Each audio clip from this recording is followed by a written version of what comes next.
Di Jakarta, sebagian besar pasien varian Omikron dirawat di RSDC Wisma Atlet Kemayoran dan RSPI Sulianti Saroso. Meski kasusnya terus meningkat, temuan sejauh ini menunjukkan gejala yang dialami pasien Omikron tergolong ringan. Berdasarkan data Koordinator Humas RSDC Wisma Atlet Kemayoran, per Kamis pagi ada 1.304 pasien COVID-19. 136 pasien diantaranya terkonfirmasi positif COVID-19 varian Omikron setelah melalui pemeriksaan whole genome sequencing. Total kasus Omikron yang sudah dirawat di Wisma Atlet ada 177, lalu pasien yang dinyatakan pulang dalam keadaan sembuh ada 41 orang.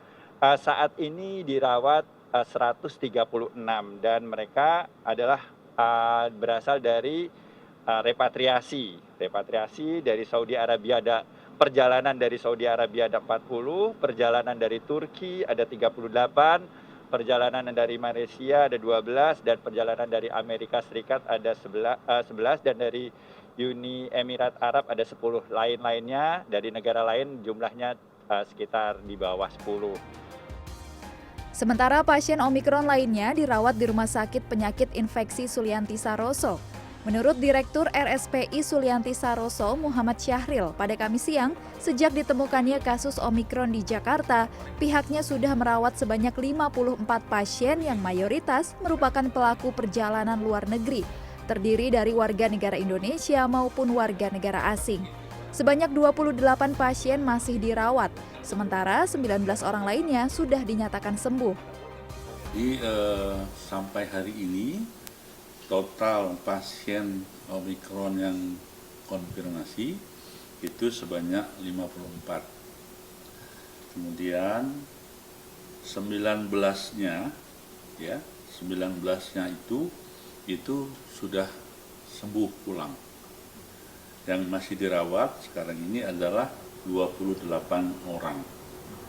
Sedangkan yang menunggu hasil WGS-nya itu ada 25 orang. Sementara para pelaku perjalanan luar negeri, baik warga asing maupun warga Indonesia yang tiba di Indonesia, mulai saat ini diwajibkan menggunakan aplikasi monitoring karantina presisi.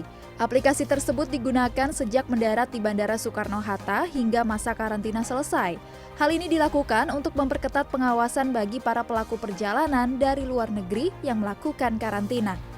Karena sebagian besar kasus yang terjadi saat ini berasal dari import case atau berasal dari luar negeri.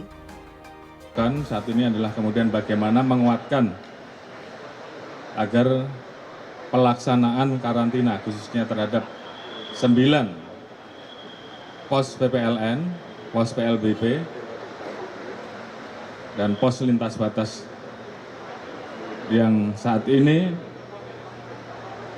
kalau tidak kita awasi secara ketat tentunya akan terdampak karena sebagian besar dari kasus yang terjadi saat ini berasal dari import case atau berasal dari luar.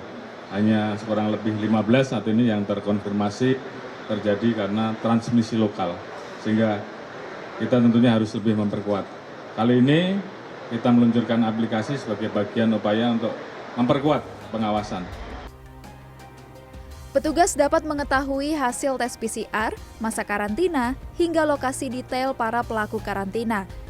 Jika nantinya ada pelaku karantina yang berada 200 meter di luar lokasi karantina, petugas akan langsung menjemput dan mengembalikan pelaku karantina ke hotel karantina atau Wisma Atlet.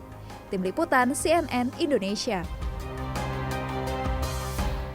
Pemerintah melalui Satgas Penanganan COVID-19 kembali menerapkan aturan baru bagi para pelaku perjalanan luar negeri.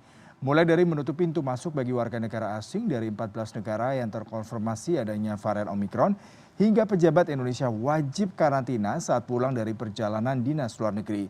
Hal itu tertuang dalam Surat Edaran Nomor 1 Tahun 2022 yang berlaku efektif mulai 7 Januari sampai dengan waktu yang belum ditentukan. Kebijakan ini dibuat sebagai bentuk antisipasi penyebaran virus COVID-19 varian baru Omikron. Beberapa poin yang tertera dalam surat edaran tersebut diantaranya Pejabat Indonesia wajib karantina saat tiba dari perjalanan dinas luar negeri. Mereka dapat memilih tempat karantina antara di hotel yang telah ditentukan oleh pemerintah atau di Wisma Atlet Kemayoran, Jakarta Pusat.